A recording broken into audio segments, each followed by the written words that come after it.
Hello mga ka-wonder, yung anak ko nag-aayos daw kasi kagabi yung malakas ang hangin at saka ano yun nak? Malakas yung hangin at saka ulan. Umangat daw yun mga ka-wonder oh. Tumataas daw yun kaya tinali-talian niya. Ayan mga ka-wonder. Ayan, tinatalian niya mga ka-wonder baka daw aangat na naman mamaya.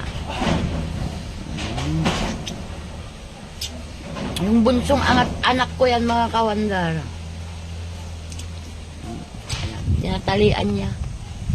Very good nak. Matured ang pag-iisip ni Wonder Jangjang. Say hi nak. Ay mga kawandar, tinatali niya yan.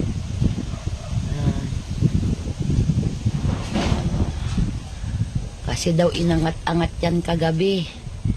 Kaya tatalian daw niya muna.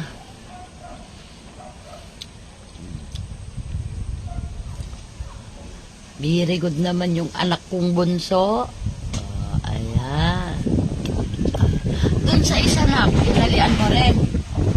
Tinalian mo rin doon sa isa. Saan dyan tinalian mo? Saan? Ayan. Bakit umangat-angat yan kagabi? Mga kawan. Ha? Malakas daw ang hangin mga kawander. Oh. Ayun siya. Inaayos niya yun. Kasi nga, may phobia. Ayan nga, tinatanong. Ayan mga kawander. Oh, malakas pa rin yung hangin dito sa amin. Ayan. Grabing lakas. Buti na lang mga kawander. Walang ulan.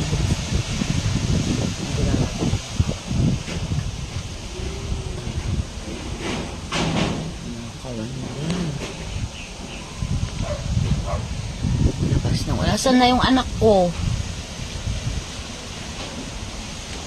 Saan na yung matured? Ano? Matured mag-isip. Ay, mga kawanda lang. Saan ka na, nak?